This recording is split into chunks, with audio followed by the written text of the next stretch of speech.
2, 1.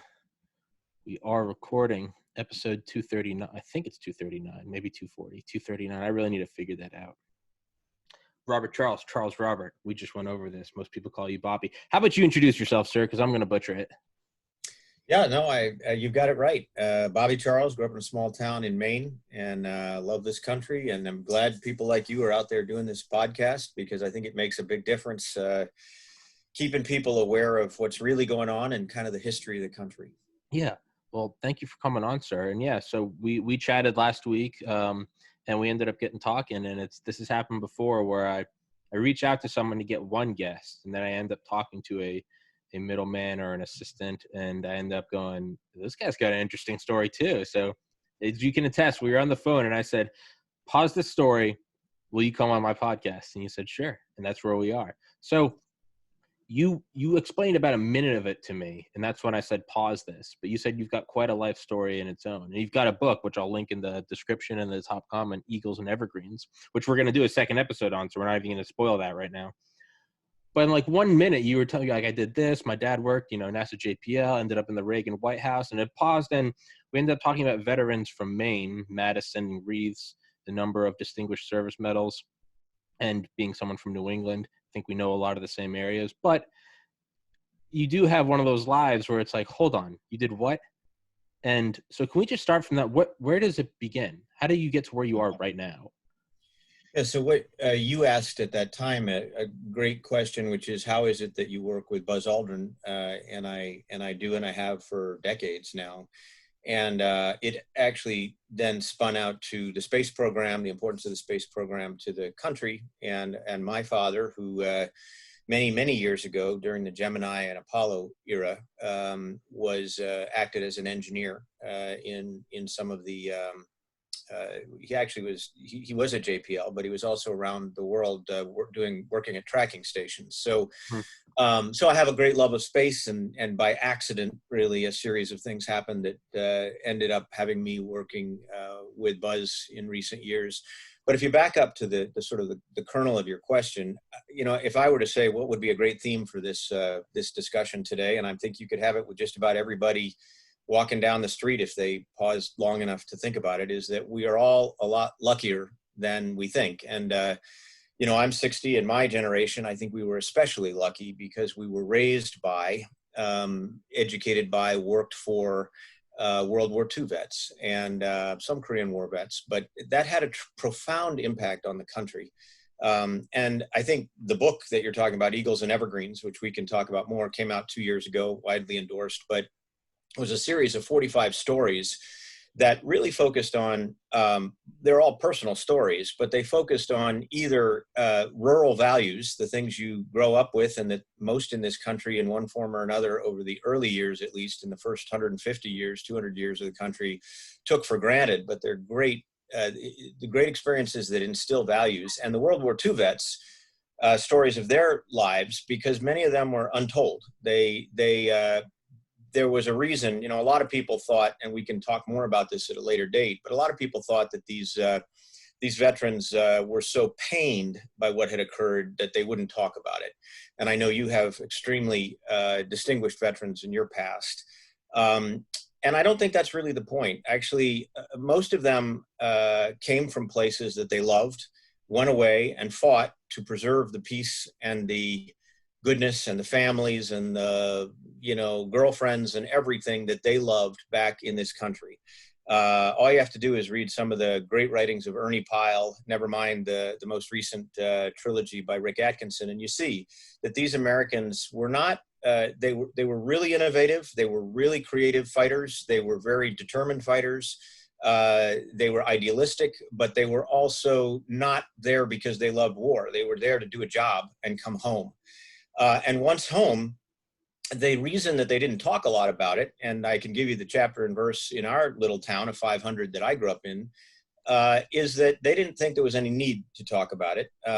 In a way, if you'd all been in one great big, let's say, bus accident or train accident, you don't come home and then talk about how great the accident was. That was a part of the past you put behind you, and you now work on talking about the good things in life and remembering and appreciating all the good things in life and trying to preserve them. And that's what a lot of these vets did. The other thing is, I would ask them, so, does your wife know about this? Do your kids know about this? And the answer was typically no.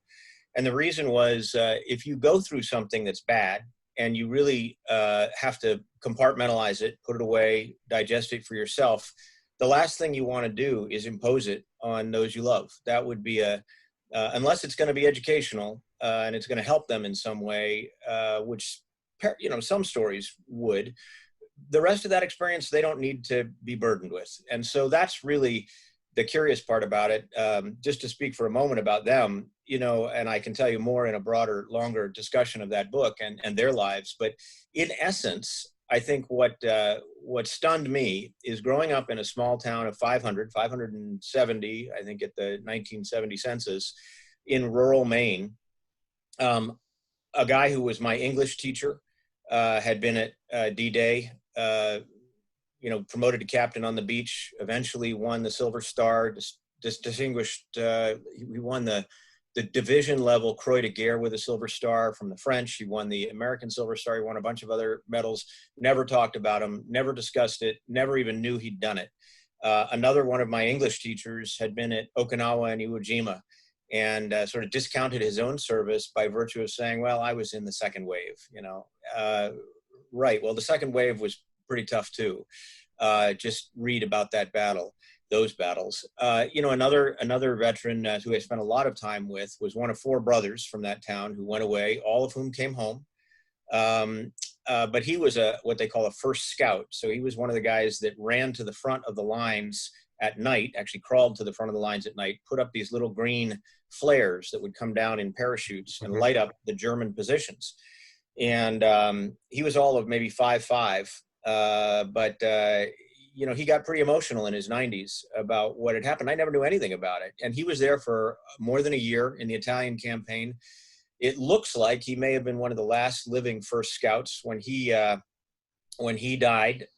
His heroic background, Bronze Star, a bunch of other things, was such that Jim Mattis, at that time the Secretary of Defense, sent a pile of flowers the size of I stand 5'10", and as tall as I was, to that little teeny church with a white steeple, saying this guy Richie Lincoln was something special. Yeah. And so the first wave that sort of flushed me was, gosh, how? And then another town member won the Distinguished Service Cross for heroism in Sicily, died in battle, but saved his company. Probably more than 100 guys. And it was interesting because I thought to myself, how can I have, what a miracle of sorts that I grew up in this one town in the world that has these unbelievable people. And they've done these extraordinary things and they didn't even know what each other had done. And I haven't even told you all the stories. I mean, there are tons of them. And as well as the stories of heroism of a sort that occurred back at home again when these guys were away. And then it flushed me that no. There are towns like this all over Maine, all over New England, all over America. And there are communities like this that grew up, they've become more diffuse now, but whether you were in Brooklyn or you were in Davenport or you were in Los Angeles or you were in rural Maine, these were all patriots who lined up, stood up, got counted, and did something that they don't think, not one of them thought what they did was heroic. They thought the only heroes were the guys that are buried over there. And they all knew guys that didn't come home. But they, to me, were emblematic of you do what you have to do when you have to do it for the principles and the family and the buddies that you know and love. And I guess I'm always grateful for that. I'm a little bit always concerned about whether or not that will stay with us as a country. Sometimes I think one of the best things an educator could do would be to take some kids through a military cemetery. It doesn't have to be Arlington. Just walk along one day with them and talk a little about the history of what put these men where they are. My father's buried at Arlington. My grandfather's buried at Arlington. I have more than a dozen relatives at Arlington. And I feel very grateful. They were all imperfect people, for sure, no doubt, like all of us, but they stood up when required. They did what they could do. And, they weren't all killed in battle. That's not necessary for being buried in a military cemetery, but they served proudly and earnestly and without asking much back because they thought they were paying it forward. And who were they paying it forward to? Us. And so what's our job? Our job is like that flag behind you there. And like the fellow behind me here who talked about it so often, our job is to pay it forward too. So the nutshell version is I felt very lucky to have grown up in a town of 500 people in rural Maine who were quiet educators. They educated in many ways, men and women, in the way that they lived. Another guy, George Richardson, that I grew up working for, he was a contractor. He came back, he was a signalman for 2 years in the Pacific, World War II. He came back and he spent the bulk of his time, he founded a little company and he built houses. That's all he did for the rest of his life in that neighborhood, that community, that town and a few around it. But he built them, they used to call it George's way. He never cut a corner. He never used a warped board. He always double nailed. He was always building it so that it would be safe for a long time. So that was his way of giving back. Another guy I worked for was a guy named Tom Lane. He was a turret gunner in TBM Avenger, and which is the same plane, by the way, that George H.W. Bush flew when he was 18 in the war. And never talked about it. He had napalm scars up his legs, but never talked about it. But Tom came back, and I worked for him for a number of years. He worked in the outdoors, and he was a great, he worked trying to keep in addition to other things, trying to keep a summer camp together for kids. Just a great patriot. That's all there is to it. And there was another family in the town, the Alt family, and one of their 10 kids, all the boys served. One of their 10 was John, and he was on the San Jacinto with George Bush. Mm-hmm. And one of the great untold stories, I think, was untold. I thought it was fascinating, told by his brothers, one of whom was a Marine, another was infantry in Korea. He said when Bush's plane was shot down, and he spent several days in the water, was rescued, brought back aboard again. He had some broken bones. I think he had a broken jaw, and I think he'd lost his navigator. But he said within 30 days, not like today. Today you get injured, they send you to Ramstein, and you come home. No. Within 30 days, he was back up in another TBM Avenger, out there flying and fighting and dropping bombs. So, I think we have a spirit that comes down to us through the ages, never more vividly than with the World War II vets. And I feel very grateful, and I hope we all feel grateful in some ways that their example forever stands before us.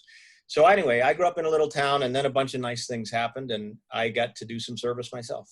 Yeah, I was going to say, we'll go into that in a second. I was going to say, yeah, I think I was 16. That's kind of my last memory with him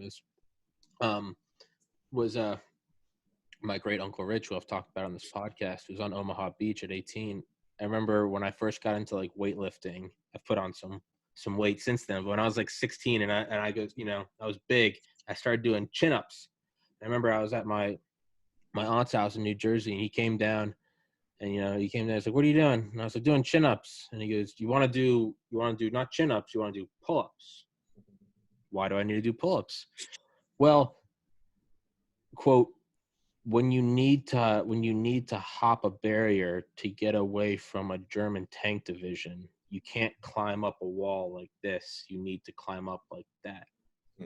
I've been doing pull-ups ever since. But yeah, there's a certain wisdom you can only get from those individuals that went through hell, and it does seem to be getting diluted now. It seems to be eroding. And I've had Dale Comstock, the Delta Force guy, who was just on here a couple of days ago, and I've asked him. I said, "Is it, does my generation have what it takes? Is it all gone?"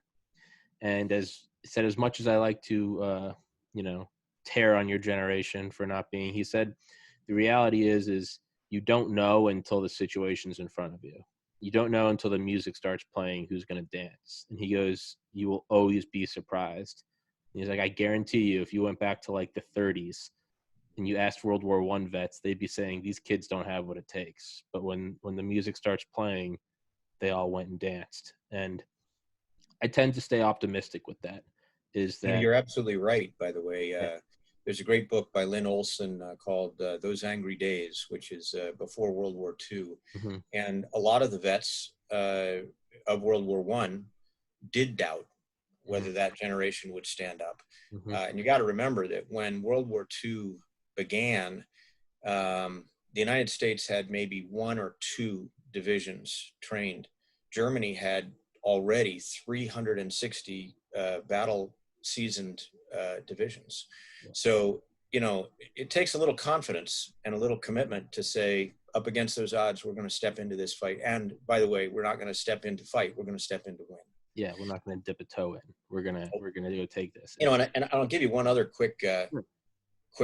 Anecdote, which is positive. It's encouraging in these days of discouragement. And I'm as worried about the crazy. I spent time behind the Iron Curtain, and I'm as concerned about the future as I've ever been. But you know, 9/11 was very educational for me. I had, having done some other things in life, I had kind of put off my military service for a while, and at a late age, basically the last time I could grab the rung and try to climb again, I got a commission. I worked through the process to be commissioned as a naval intelligence officer, and that happened in 1998. Nobody really had any sense of the future, what it was going to look like at that time. But, you know, again, with having had a family who'd spent a lot of time in it, and I felt like there were certain things I knew at that time that I thought could be useful for military application, even though I had learned them as a civilian. So when 9/11 happened, all of 9/11 happened, I was on a plane the whole time. Oh, yeah. My plane left about an hour before the plane that left DC. I was in DC, left DC, and hit the Pentagon. And so the whole thing happened in the air. And in fact, it was fascinating because I don't think they told the pilots anything. The first thing that happened was he came on and said, well, we have just been told that we need to land wherever we are. And I will get back to you shortly with whatever else I know. Came back a few minutes later. People didn't, you know, I think people were curious. My first mind went to the idea of, was there some sort of an EMP event? But that wouldn't have been true because it would have hurt the plane. So that wasn't happening.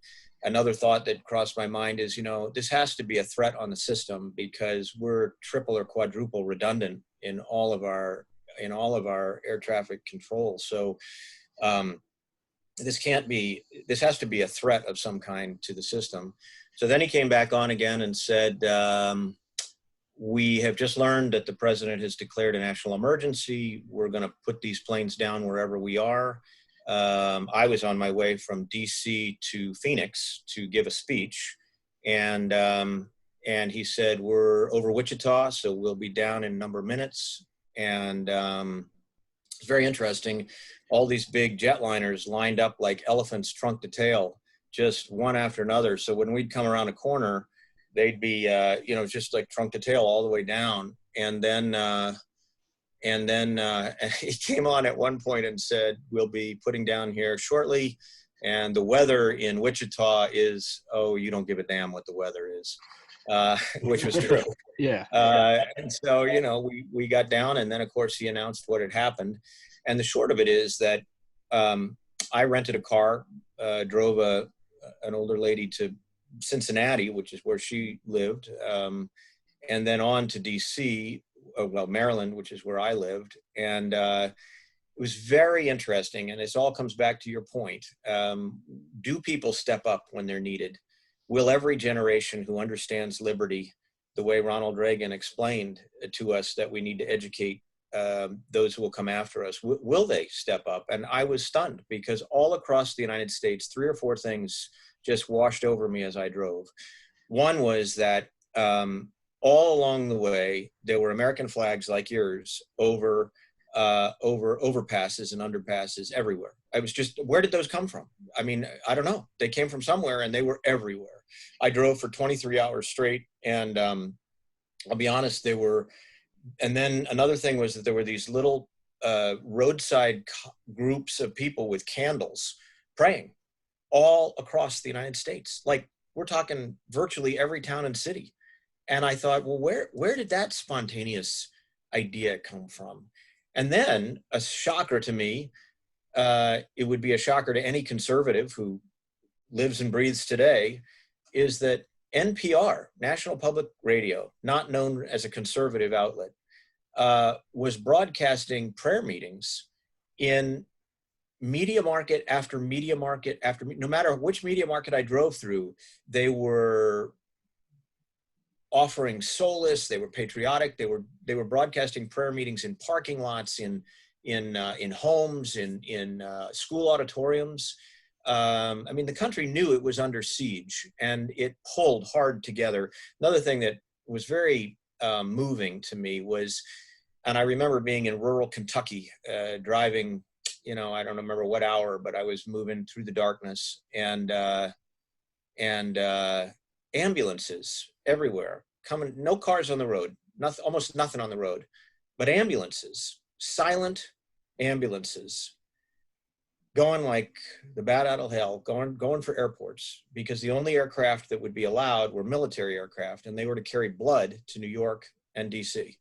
Oh, Where it turns out we never needed them in New York, and we didn't need that much in DC because of the devastation. But it was remarkable. And of course, the irony of ironies for me was I volunteered for active duty that night as I drove, because not that I wouldn't have anyway, but I was an intelligence officer, and one of the units that was hit was the CNOIP, which is essentially the group in the Pentagon that works red team. So you have the command center, which does blue forces, and then you have the red side. And so there weren't very many of us. There were about 15 of us. And unfortunately, they were in the fourth ring, but they were all killed that night, that day. And so by that night, I was getting word from a close friend who was also in the unit, who wasn't there that day, and I wasn't there that day, was that they were all gone. And so I think it sounds an odd thing to say, but the two takeaways were: one, America pulled together very patriotically in that moment, and people stepped up to serve who had never stepped up before. Great sense of commitment to the good. I mean, you had every Democrat and every Republican standing together on the Capitol steps saying, "We are one nation." And then from a personal perspective, even though I was a lowly, I think at that point, lieutenant, I still felt that I could do something. And it was very frustrating for a lot of people who felt they wanted to do something. They wanted to be part of the fight. And I sort of thought it was a blessing that in an odd way, I had the chance to do something. It wasn't very significant, but it was something I could do that would, my little piece in the cog, that would help make something good happen later. So I think that this is a very patriotic country. I think we keep it quiet. We don't, a lot of us, some of us do, you and I do, but a lot of others don't talk about it. I think we should talk about it more. But I also think that it starts in many ways understanding history and how lucky we are to have inherited these freedoms that are really embodied in the Bill of Rights. Really, it's the codification of natural law. I mean, I know you are a true student, we're headed for medical school and all that, but there's a learning of history and a learning of appreciation for freedom that if I have any worry, it's are we doing enough to pass that understanding forward? There are 100% natural laws. I mean, like, no, you can't measure it with a spectrometer. You can't, get an equation for it, or maybe you can get an equation. I mean, what's the law where it's like just a random example? It's like a system, any system created to fight a problem will eventually fight to sustain itself. So the example would be like, let's say you make the prison guard union, right? If let's say marijuana gets legalized and all of a sudden they don't have as many people coming in and their salaries will go down, the natural law would say the prison guard union will lobby against, and that's not even a rabbit hole I'm trying to go down, but there is that apparatus. It's a natural law. there's Well, and a I would go a step further. In some sure. ways, I would simplify it, and say that, the way I think of natural law is it's God-given law. Yeah. It's 1,000 years from now, children that are born will still have a longing to speak freely, to Yes. worship freely, to assemble without restriction, to protect themselves, to protect their families, to not be held unfairly if they get accused of something, to be able Yes. to confront their accusers, Yes. not to be subject to cruelty. So those are natural law principles. Man didn't make those up. Yes. Those pre-exist us. They are, whether it's John Locke or pick your favorite political philosopher who's Yeah. recognized, whether it's Nozick or Rawls or somebody else, that look, these are rights that sort of come with being human. That's Yes. why we might call them human rights. Yes. And a government is supposed to be kept at bay. It's supposed to be kept limited so that it does not intrude any further on those rights than is necessary to keep every individual able to have as much of those as possible for themselves without inflicting something on another individual that inhibits those rights. Yeah. So, it's a delicate balance. It's always a balance between liberty and equality, but the natural law element here. And why is that important? It's important because we don't talk a lot about natural law. When I was growing up, nobody talked about it. Frankly, growing up, even though just about every family in Maine had a shotgun and a snow shovel and you had these tools you worked with, nobody talked about the Second Amendment. But everybody knew that you did have a right to defend yourself, and you did have a right to go out and hunt if you wanted, within the restrictions of the state. So, these are important rights to preserve. And I guess the gratifying part is that I do think deep inside all of us, at least Americans, we appreciate that this is something that we need to preserve. Yeah. Yeah. And I agree with all of that. What I was saying with, I guess, what I was going by natural law wasn't the exact, it should have been I should have used a different, maybe natural phenomena, Mm-hmm. a natural pattern. What I was getting at was when the government gets too big or when the electoral process is subverted, the same thing happens. You don't need to write down the rules to communism. When communism arises in East Europe or in China or in South America, wherever it arises, it's maybe it takes a day, maybe it takes 103 years. The end result is always the same: mass starvation, death in the tens of millions, complete subjugation and raping of natural law. Everyone flees, and they swear it won't happen again. It's a tick that it jumps from deer to deer, the deer being a country, and it sucks from it until it's too fat, and then it dies. And we're seeing that. There's a funny meme that's like, socialism isn't bad. Socialism's a lot like a souffle. Just because it's hard to master and sometimes you burn the souffle doesn't mean you give up making souffles. And then the response is it's a pile of bodies in the killing field, and it says, oops, I burned the souffle again. No, and I fully believe that's because we're seeing it right now with, try to keep my rage at a minimum. You're seeing it right now with suppression of. Yesterday, I just posted a picture of the vertical jump in votes in Michigan. And that's all. I just posted a picture and I said, mathematically, that's an impossibility, right? What are the chances you flip a coin and you get one thing for 168,000 straight flips? 0. I was instantly banned from Facebook, and my ad account was nuked that I spend money on to promote this podcast was nuked. Last night, ABC covering the president, halfway through they muted him and they said, well, the president's saying a lot of disinformation, and then they moved to the NFL. We're seeing that happen right now. And if you don't think that the only thing keeping them from doing that to you in person is your weapons, you're high. If they don't want your guns, they want you. Your guns are standing between them and you. And it starts with, they know they can't take us. They know the communist plot, which there is. That's what JFK said. There is a monolithic plot over the world that uses guerrilla by night instead of armies by day, that uses subversion instead of election. They cover up their losses instead of publishing them. There is a monolithic communist plot, and it's been going on since 1917.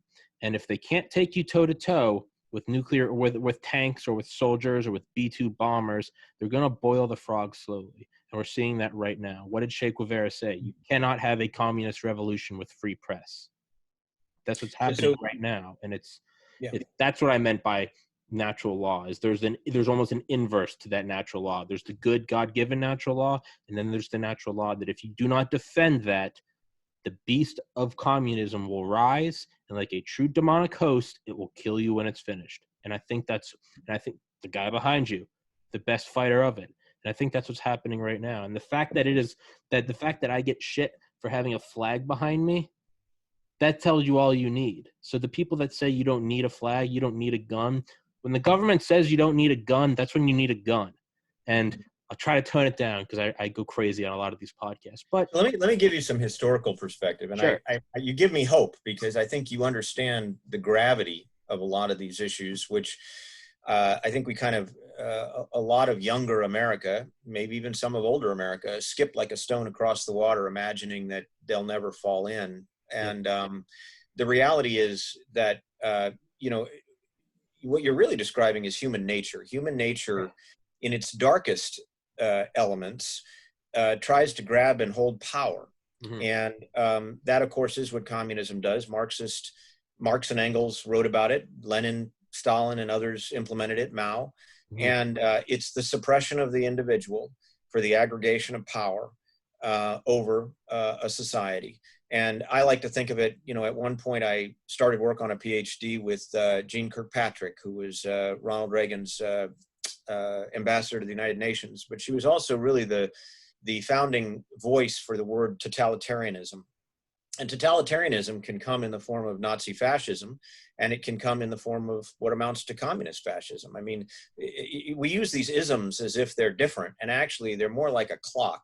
You got total control up here, and you got the liberty-minded individual calling the shots as a polity, as a popular group self-governing down here. And then you move back up. If it was fascism here, you go to liberty, and then you come back up through socialism to communism. So you eliminate the power. Unfortunately, government and centralized power becomes unaccountable.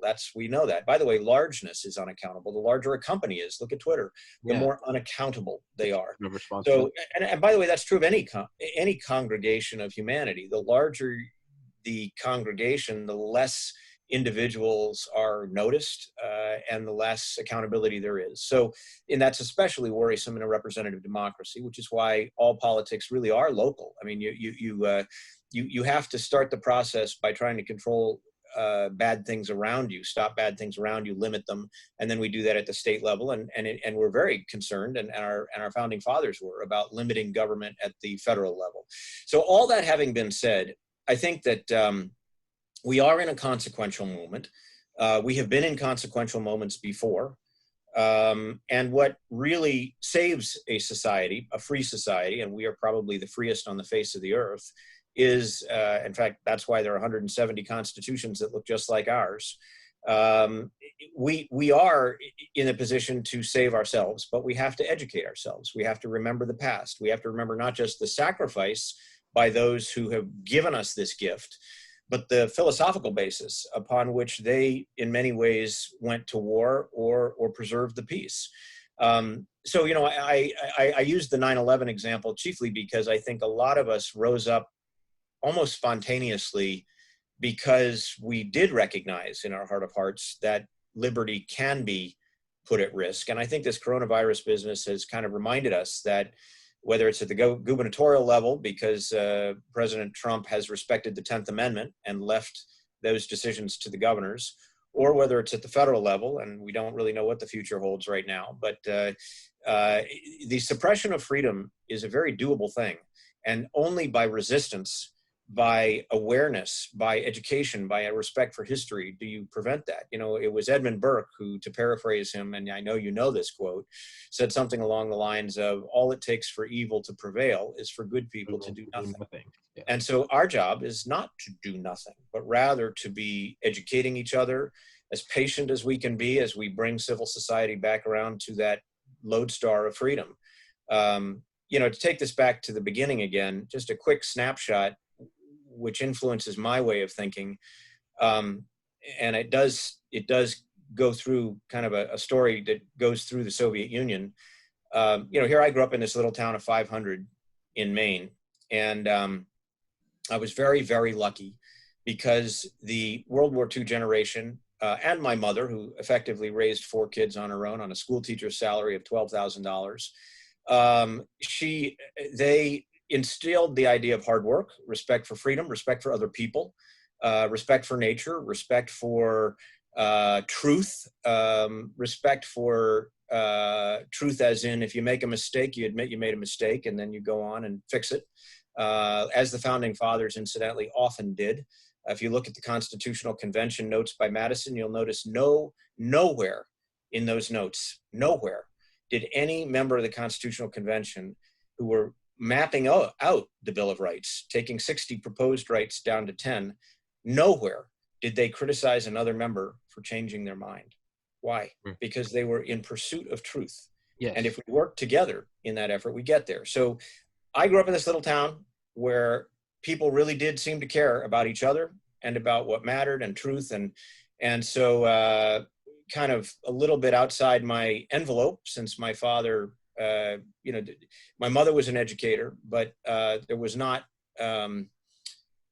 expected that, that you'd end up at a great college. But by chance, I had visited Dartmouth College. I really liked it. I thought it was an amazing place, beautiful place. Golly, wow. Yeah. So on a whim, I applied. We didn't have the money, Yeah. but I applied. And on a whim, they accepted me. And then I had to convince them to give me the money to go there, which, to the great goodness, I know you're a New Hampshire guy, to the great goodness of that school, they did it. And then things begin. If you only once believe that something is possible, then what happens is it creates a virtuous cycle. Joseph Campbell, I was going to say, there you go. Joseph Campbell. If you pursue your goal, doors will open where previously only walls existed. Sorry, go on. Exactly. No, Tom, you are exactly right. It is a truism that people don't realize. And whether you grew up in the inner city or a suburb or rural America, you've got to believe in yourself. You got to have a founding. You got to have a compass. You got to have faith, and that's your foundation. And you got to have some good people around you that are setting expectations for you. But then, when the training wheels come off, you got to believe that whatever it is you're supposed to do, you'll find a way to do it. So, by the grace of God, I end up getting into Dartmouth, and they gave me a scholarship to go forward. And I worked, of course, through that time as well. And by the time I was done my education, I had $100,000 in loan debt, but it didn't bother me at all. Didn't bother me at all. Honestly, I'll tell you why. Because I was grateful for the chance to move beyond where I was, because someone trusted me. And in a way, I invested in myself. Yes. And that was good. My mother encouraged us. On a whim, I applied for a scholarship to Oxford and ended up getting that. And, and so all of a sudden I'm in this place called Oxford University in the middle of Europe. And one of the overwhelming things was the idea that, wow, history goes back more than 200 years. It goes back. Yeah. It goes way back. Like, this is like Roman roads here. This is, and this place was founded in, the 11th century, and Dante lectured here. Yeah. I mean, and John Locke walked these walkways. And so that was a riveting sort of understanding that the world is bigger. And so then I traveled to places like Normandy from there. And I spent those 2 years both studying and traveling, saw a lot. And that's really when I got the opportunity, because there was a classmate there who was part of, his family was part of the Solidarity movement, which was the anti-communist movement. Really brave souls in Poland who would throw down the gauntlet and say, we've had enough of the Soviet Union and of dominance and communism. And of course, and so I went over there in 1982 for a couple of months, and again in 1983 under martial law. And it was riveting. I was taken through all the underground publishing houses. I met underground leaders. I was in education overload. And one of the most remarkable things that happened during that time is I was in Gdansk more than once, a number of times. And that's where the Solidarity leader, Lech Wałęsa, lived. and he lived, I think he had 6 or 7 kids, and he lived in a rundown apartment building. And one day I was up there with one of the underground leaders' kids, and I was just standing, I knew something was going to happen. The rumor was something was going to happen. And so there was this, you remember that the Romo and the Zomo and the Soviet style, in fact, the Soviets were in there the second time, they were merciless. They dragged people off the streets. They raided their homes. They took people away. So as an American, I was kind of an anomaly. I'm sure I was being watched all the time, but I was also a kid, and I was kind of able to, you know, I could sneak in and out of places, and people didn't pay much attention to me. So I was at this event, you know, and they said, just wait. Huge outpouring, tens of thousands of people poured out onto the streets from a church, different churches actually. And Poland is largely a Catholic country.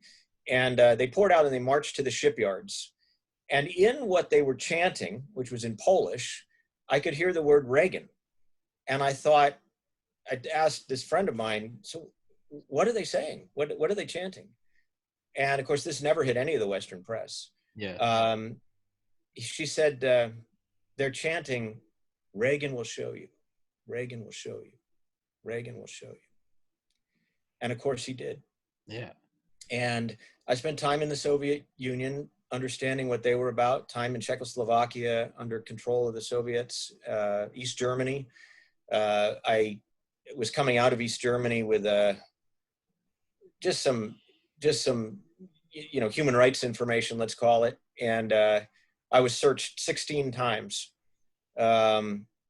between Poznan and Checkpoint Charlie when I finally got out to the West. Boy, I'll tell you, having been in a place like that, when you finally get free and out into the West again, you kiss the soil. I mean, it's a place of extraordinary. So all of this, you know, from a kid that came out of rural Maine, my eyes were widely opened. Yeah. And I came back here, and of course ended up, but then I got another, you know, strange thing happened. I got a scholarship to Columbia Law School, got into Columbia Law School. I thought I wanted to grow up and be Daniel Webster. You're a New Hampshire guy, you know Daniel Webster. Yeah, I thought, well, I'm going to save the world. Yeah. And the truth is, Daniel Webster's dead and gone. And the law profession, unfortunately, has become a money-making operation. And it's very disconcerting. So I finished law school, and you know, again, it's the door opening, but it's the combination of the door being there to open and you being willing to work hard enough to push it open. Yes. And when I finished law school, I wanted to clerk. I thought it would be an extraordinary experience to clerk at a federal court level, because you see a lot of cases and you get then to kind of philosophically apply what you've learned. And to me, that seemed like a really good starting point. There were at the time about 300 federal judges that were taking clerks. And so I wrote handwritten letters to all 300. This was before computers were really up and running. There was a few computers, but not many. And I got 6 interviews out of 300 letters, and I got 1 offer. But you only need 1 offer. Hey. And so I clerked with a Reagan appointee, former United States Marine, who was himself a United States Circuit Court judge on the 9th Circuit Court of Appeals. So imagine a Reagan appointee on the crazy 9th Circuit. It was a very interesting experience, because we were writing a lot of dissents, but we were also trying to bring people around to understanding common sense, natural law, a lot of these principles we've been talking about. Phenomenal experience. And then I decided, so now my idealism level is real high, right? I've gone through all this, and geez, you know, miracles just keep happening. Yeah. So I'm thinking anything can happen. So I come back to litigate in New York, and I find that, it's a pretty grubby environment. Basically 90%, maybe 95% of all litigation is essentially just moving through coerced settlements. Yeah. That's not what I signed up to do. So I practiced there for a couple of years. And then by strange coincidence, I've kind of left something out. I worked for Reagan in his White House in 81, 82, and 83, off and on. Again, a little miracle there. You know, just worked hard. You know, when you get an opportunity and you work hard, they give you more responsibility. And the more responsibility you get, the chance you have to do more. So, so then I ended up with a chance with the same wonderful mentor, Roger Porter, who was had worked for Reagan, actually worked for Ford and Reagan. He then was working for George Herbert Walker Bush, and said, I was married at that point, wonderful wife who also is very much more talented than I am, and she was a corporate transactional attorney, and she was really just gentle, sharp, capable.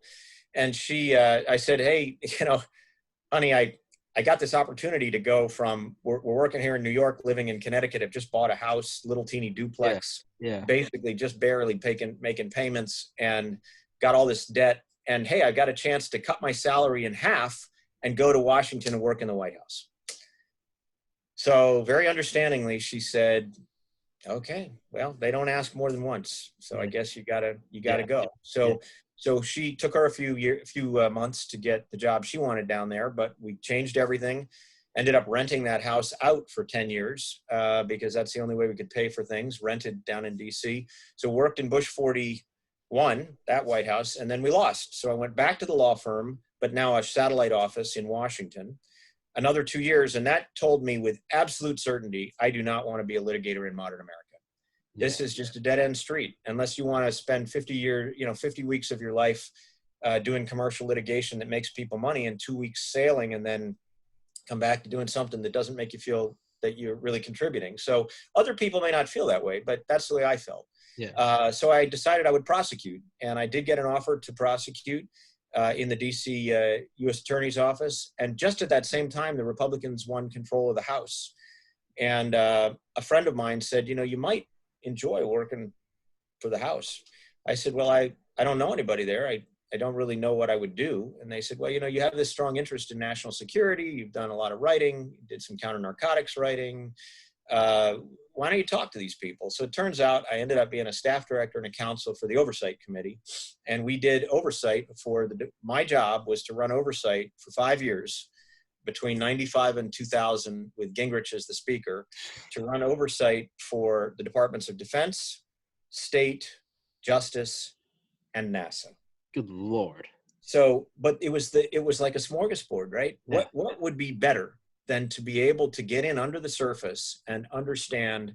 So that's where I ended up with my first clearance, and looking at everything from, SDI, the Strategic Defense Initiative.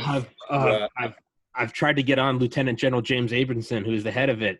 He's still alive. He's still sharp as a tack, and he works. He is amazing. He is a guy. And I get in touch with him. I'm trying. We'll figure that. We'll work on that. We'll figure it out.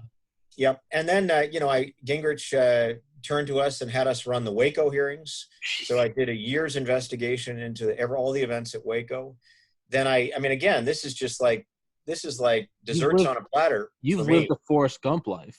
Well, it's a wonderful thing, And then we did a lot of work on oversight of NASA, because one of the things that was happening was that NASA had kind of lost its way. It was too diffuse. It was doing everything from information assessment and data gathering to aviation and we had not talked about the moon for a long time. Yeah. And so the way I ended up meeting Buzz and ended up working, pro bono for him for years later when I got out of government was that one of the first things we did actually is bring in Nancy Reagan, because I had known the staff there for a long time, and I wanted her to have one last chance to talk about drug prevention, which I consider to be drug prevention, treatment, and the supply side, one of the critical issues of that era and one of the critical issues of this era. Sadly, we made great strides against it, and then we let go our end of the rope, and it came back at us again like a shark. And so we could talk about that all day long, but I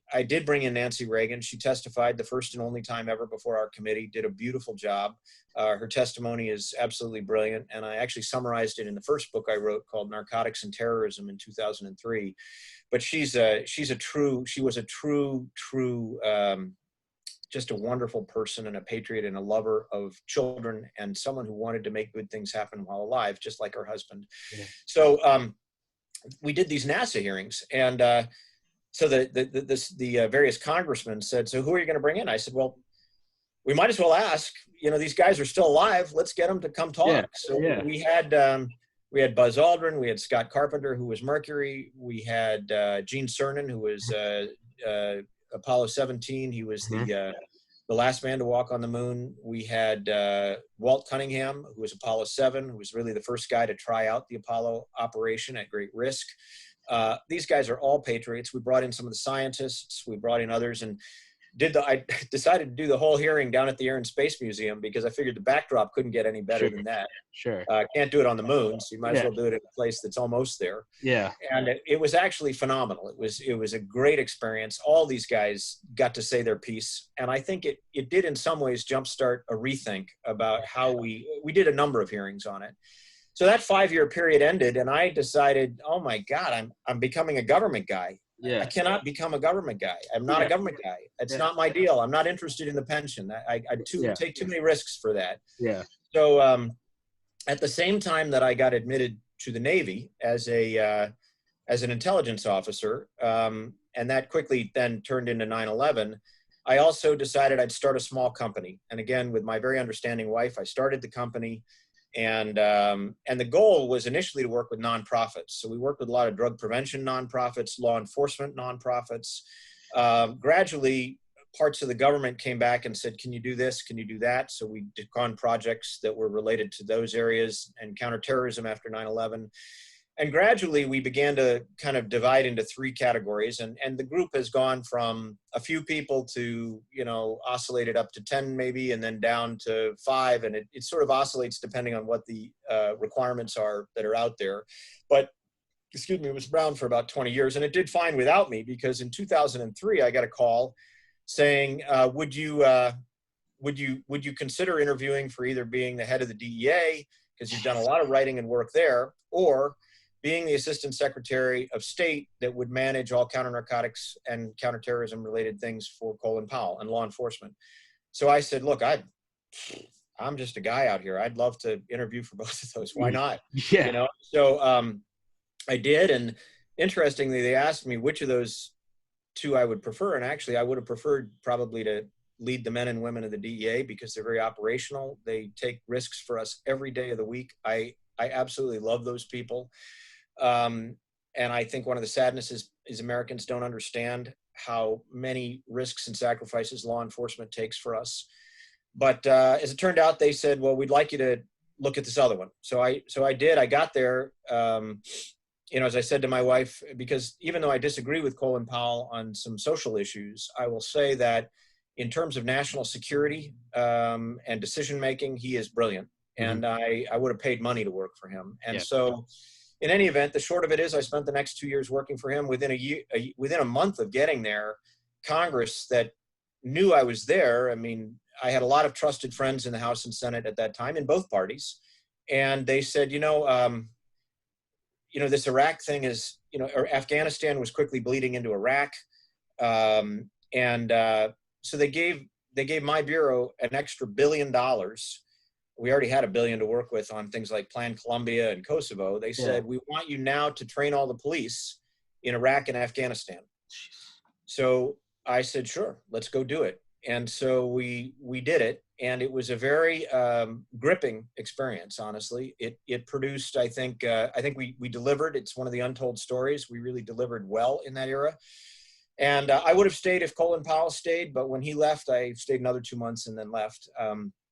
I had great respect for him, as I do for Jim Mattis, but of course I also have great respect for Ronald Reagan and the Defense Department, and for Donald Trump. And I think when everything was said and done, I ended up coming back to my small company, doing a lot of the same things, national security oriented, that we've done before, and we've continued to do that through today. And at the same time, in 2009, after about 10 years, 2 years beyond my commitment, I rolled out of the Navy, even though I love the Navy. But at a certain point, as you can imagine, you have to make choices. I have 2 kids, and do you either pick one route and stay with it, or a different route? And you got a period of time to figure that out. Sometimes you can balance 2 things at once. But I always come back to the idea that whether it was in Iraq or Afghanistan or Kosovo or Colombia or any of the 50 countries in the world, one of the things that I really, I feel I am really blessed by is not just opportunity that has come my way for no good reason, honestly, except that you work hard at things, but it's the fact that those values that came from those World War II vets way back when, take on the big project, own it, don't give up, stay with the program, innovate, find a way around the problems that seem to be, unable to be solved, and ultimately get to the mission completion. That spirit, in many ways, is sort of the long pole in the tent for me. Years ago, like many young Americans, I was a Boy Scout, and even those World War II vets were the parents of other kids in that program. And so it was a very strong influence on my life, the idea that idealism is real, hard work does pay off. This country is unique in the history of humanity, and we have an obligation to be equal to our time and do everything we can to preserve it for the future. Yeah, it's this country preserves. It's kind of a lot like the J.J. Watt's quote, right? The football. I don't follow any sports, but I know the football player's quote: "Success isn't owned; it's rented, and leases due every day." Or Or leases, yeah. Winston, yeah, or Winston Churchill's quote, which is, I love his quotes, but he's got many of them. One is that they asked him at one point, how'd you get to be so successful? And he said, success is the process of going from failure to failure without losing enthusiasm. Yeah, it's and it does, and that's one thing I always think of is like we are in. I mean, there are a million flaws in this country, and I'm not trying to turn a blind eye to it because you have to address them. But the idea that like the people saying that this is America's a third world country wearing a Gucci belt, or America is the new dystopia.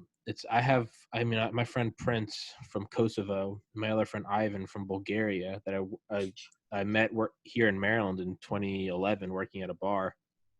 I mean, they both barely spoke English, and I remember they're just nonsense. Like, I'm going to live here one day. I'm going to live here. You have no idea what you have. And like, eventually, Ivan's now a sponsored bodybuilder in Las Vegas. He's like a gold medalist bodybuilder, living the dream. Prince, who could barely speak English, who pulled a knife on someone because he thought it was socially acceptable because this guy pushed me. We were doing security. I was like, Prince, got to take it down a notch. Prince barely spoke English. Prince now lives in New York. He's an American citizen. He's a physical therapist with a wife. I mean, you talk to these guys. Prince's father was a journalist, and the Serbians broke his dad's arms and legs for reporting a bad story on him in the late 90s. Prince grew up with that. There was an air show here, and I remember Prince, he was kind of like, I could tell he didn't like it. I was like, what's the matter, man? And I realized, Prince doesn't like it when fighter jets are going over because that means they're dropping things. Yep. And I look at those two guys who still, and met them in 2011. Ivan moved here in 2015. Prince moved here in 2018. They're still crawling over glass to get to this country because they say it. They're like, this is utopia. You're in a Garden of Eden. And it's a temporal island. You're so right, Nami. And I wish for just a day, Americans, particularly liberals, who don't seem to appreciate what has been handed to them, could just go back in time and spend a day in Soviet-dominated Poland, or in the deeply divided the deeply divided Kosovo after the war, or back in the Soviet Union where people were just dragged off the streets. In Poland, I could tell you so many stories because I was so amazed at those people. They're very much like Americans, or the Americans of yore. You knock them down, they'll get right back up again. You come at them with firearms, they'll pick up a pitchfork. They're not going to let you take them down. And that's how the Poles were. That's how early Americans were. It's how I think a lot of Americans still are. Don't take my liberty away from me. But, they put up with a lot. I would visit, at their instruction or direction, or invitation, I would visit with underground members and then learn that after I had visited, their homes were raided, floors torn up. It made me feel badly because I didn't want to ever occasion that. I tried very hard to make sure that anything I did was not going to diminish them, but I was an American. There were little miracles that happened over there for me too. I don't know. I mean, I do believe in miracles. And so their recovery out of that environment was a combination of, I think, some sort of divine intervention, some sort of extraordinary commitment between the Pope, the president, and Margaret Thatcher, a great book called Victory, written about that, but a lot of books written about that. So there was a miracle on the master stage, on the big stage, but off in the wings, there were little miracles too. And one was on one of my visits in there, I love the Poles. But in one of my visits in there, I ran it right up to the edge of the visa expiration, which I probably shouldn't have done, but I was visiting with a lot of people. And so I got on a train in Torun, which is up north-ish, near Poznan, a little north of that. And I was supposed to switch trains in a place called Inowrocław. So it's midnight. Get on this train. I'm rushing time because the next day my visa runs out. Stupid kid-like thing to do, but you know, I was a kid doing stupid things. Yeah. So I'm on this train and I say to this other family, I don't speak much Polish. I spoke some German, but not much Polish. Yeah. And I said, so Inowrocław, and the father says, Inowrocław? And I said, Inowrocław? And the bottom line was the train's coming to a stop and I'm trying to figure out if this is the stop. Looks like it's roughly on my watch where I'm supposed to be, but I'm not sure. He's doing the same thing. We get off the train, look at each other, train pulls away. It's just a wooden platform in the middle of nowhere. I mean, nowhere. 100 miles of nothing everywhere. And he looks at me and goes, Inowrocław? And I said, I don't think so. I think we're both where we don't belong. And so now my visa's running and I'm realizing, okay, so this poor family had to spend the night there. The next train was coming in the next morning. So I gave them some of my sandwiches. And then I started off down a dirt road because I had to find my way out of there. And it was a logging area. And how they ended up stopping a train there, I have no idea. But at 1 in the morning or something, I'm just walking along and a bunch of headlights come up behind me. And it turns out it's a logger in what looks like a glorified skidder somewhere out there in the middle of the night. I guess they worked at any hour. And I said what limited things I could between English and German and what little Polish I had, that I was trying to get down to Poznan so that I could also get out that next day. And so he puts me up in his cab and we go for a while and eventually drops me off at a town which is dead as a doornail. There's a little intersection in the town and maybe 3 or 4 houses. And it turns out that's Inowrocław. And that was where I was supposed to have picked up a train an hour and a half or 2 hours earlier. So that train was come and gone. I was not going to get that train. I was also not going to hit my visa date time. So I'm standing there thinking to myself all alone, okay, I'm going to have to figure out what to do next here.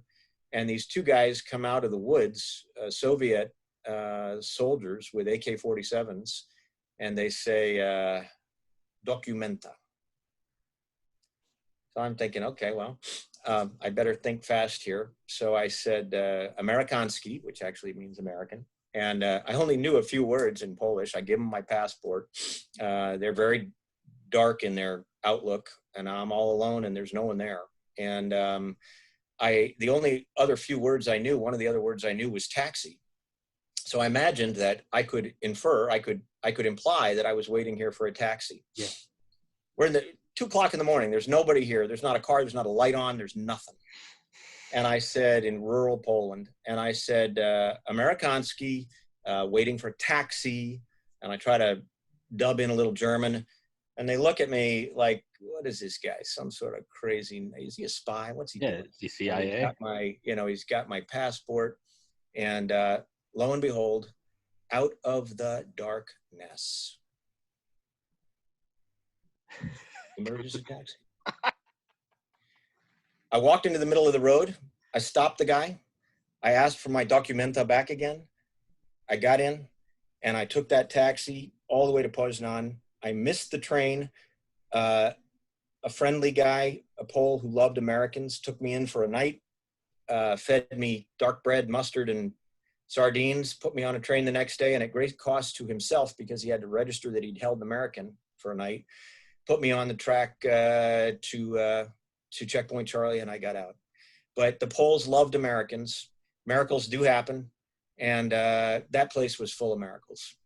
it's that place is that that place is never, it's not just a physical place. That's right. That's an ideology that takes over a geographical landmass and a time in space time. It's a 4-dimensional island, time and Well, space, right? it's a place that loves freedom. Okay, and that's, to me, there's evanescence, the wrong word. There's a timeless people of all times, ancient to future, who love freedom, live in a special place. Yes. They're willing, if they understand it and they understand what it means to be without it, they will give anything for it, and to protect it. And I think we as Americans, and you're doing that with your podcast, we need to educate each other that that special place, which isn't just a geographic place, it is a place of mind, a place of courage, a place that those World War II vets inhabited, a place that was covered by war correspondents like Ernie Pyle. That's something we got to re-educate ourselves about the preciousness of. Yeah. The Poles knew it at that time. And most of the people in the rest of the world who are without their faith, they're not allowed to worship as they want. They're not allowed to assemble as they want, to travel as they want. There are enormous restrictions all over the world. It's not just Cuba and Venezuela. It's countries all over just about every continent. And you have to recognize that America is truly still, as Ronald Reagan said, it is the city on the hill. It is the beacon. As you said beautifully a few minutes ago, it is the place to which so many people in the world come hoping, praying, believing, knowing that there were people who put everything on the line to create a place like this. But, it's like anything else. I mean, you lift weights, you go for a year without lifting weights and it all goes away, right? So you got to keep things up. You got to keep things up. Yeah. And we got to protect this place. Yeah, it's not only is it the city on the hill, it's also the Alamo. There's not one behind it. That's There's right. No, we're on the goal line in the Super Bowl. There's no, we can't give them another first down. There is something behind us, and it's called the CCP. Okay, and that's I'm gonna email you a book that you need to read if you haven't already. Read. I listen on Audible. Stealth War by Brigadier General Robert Spalding. He was a former B-2 Spirit bomber. I had him on this podcast, episode 161. He was in Obama's National Security Council and was booted off of it for raising alarms about the CCP monopoly on 5G infrastructure, as well as CCP infiltration of American government and American e-commerce. And he now works at the Hudson Institute, and he also works with Michael Pillsbury, who is I believe, the Deputy Director of Defense under Reagan. And he wrote the 100-Year Marathon. They both work at the Hudson Institute and are both angrily with I don't know what word I'm looking for, pro-American to an extent that makes you and I look like communists. I've had him on this podcast. You need to read Stealth War. It's a 2-day Audible listen. It's a 2-day Audible listen. I'll get a hold of it. I read stuff going to sleep at night. So yeah. Okay, good. Yeah, that. And I'm also going to send you a second one. I just had on the author Norman Ohler. It's a book called The Bohemians, and it's about these the two lovers, the actual, like, the real life romantic story of these two lovers that essentially set up the resistance movement under the Nazis, and how this guy early on saw it happening, and then he and his friend were tortured in an SA camp, and he saw his friend beat to death, and this guy Haho Schutze-Boysen, who was eventually put to death in, I think, 42, along with his wife. But he's a total badass. He said, like, I can either, like, go out swinging, right? I can go get a gun and just run to the nearest SA outpost. How much good am I going to do? Or he's like, I could go deep undercover. And so he turns into, on the facade, like the ideal Nazi. He has the swastika branded on his leg, and he goes in and he works for the Luftwaffe, and he gets really high up all the while running a resistance movement, and eventually gets caught and he gets executed. But he's kind of what we're talking about, but he has all these journals, and he's talking about, like, it costs nothing to be the second patriot. You have to be the first. And he goes, and I'll gladly do that, because I think that there is, just under the surface, there is a mass of people who are willing to step up. And if enough people do that, we can take down this government. And he was writing about in 39, early 39, he was writing, he's like, war is coming. Like, he was in the Luftwaffe. He's like, war is coming. I can see it. And it will leave no area of the world untouched. And like a month later, they invaded Poland. But, you know, we have so many great examples before us of people who have resisted, great Americans, also, not just freedom lovers broadly. And I know you could say it the other way around, but we have a lot of great Americans. I'm a great fan of people like Theodore Roosevelt, yeah, who saw very clearly, in his era, he saw Kaiser Wilhelm headed for war.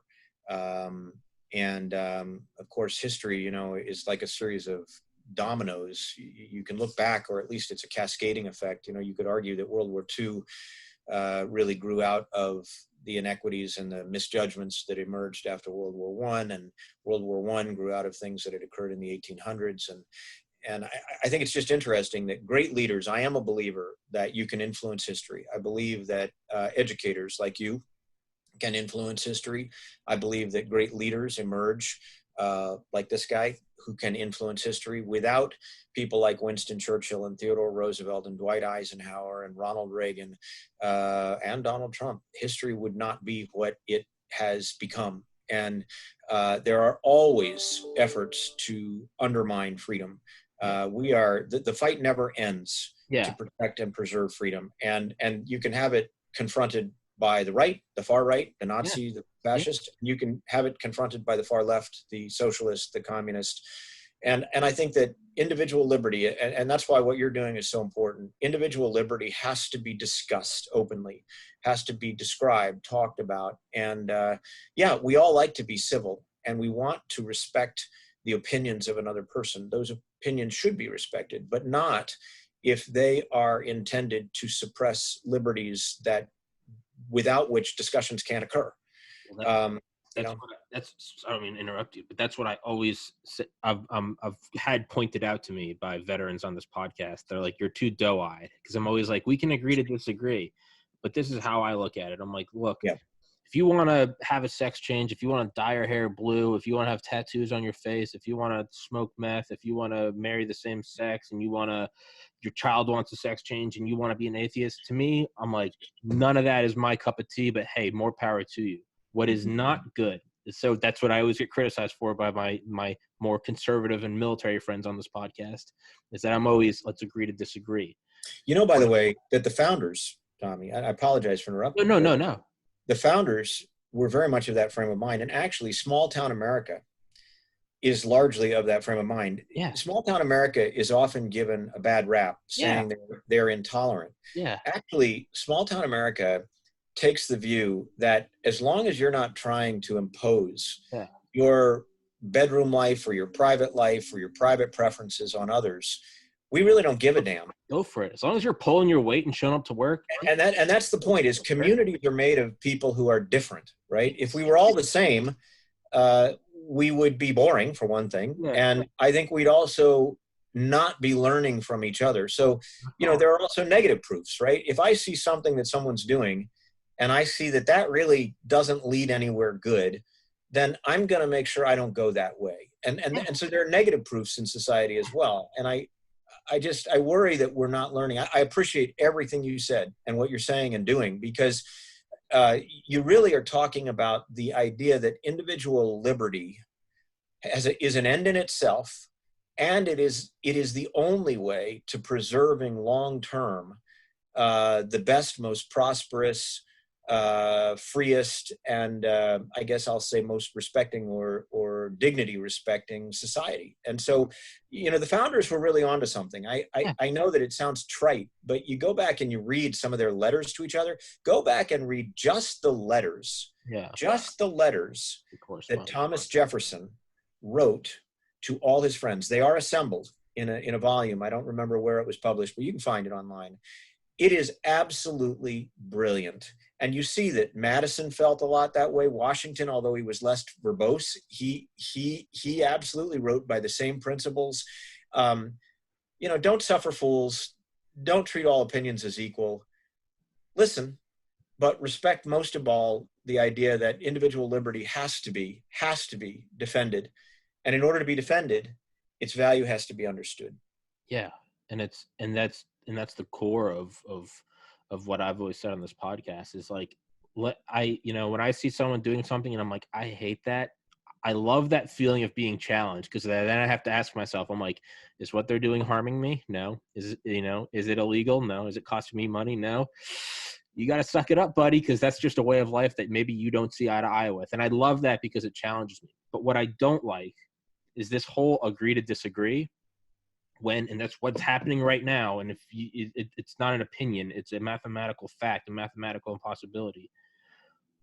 We can vote for different tax rates. We can vote for this and that. We can vote for, you should be able to, legalize drugs, or you should be able to have 5 wives. Those are all things we can vote on. And hey, if you want that freedom to do it, that's great.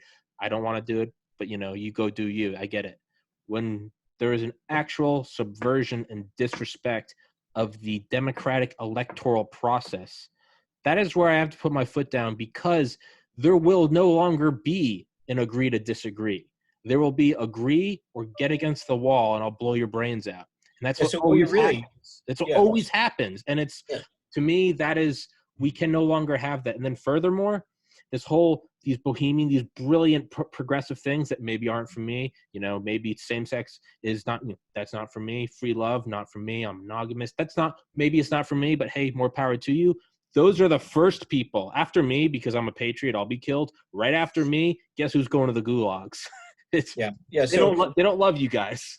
Yeah. So I think one of the ways to think about that is that the idea of agree to disagree works as long as the first agreement is that the principles of the First Amendment will stand. That is to say, you cannot agree to the suppression of the right to disagree. Yeah.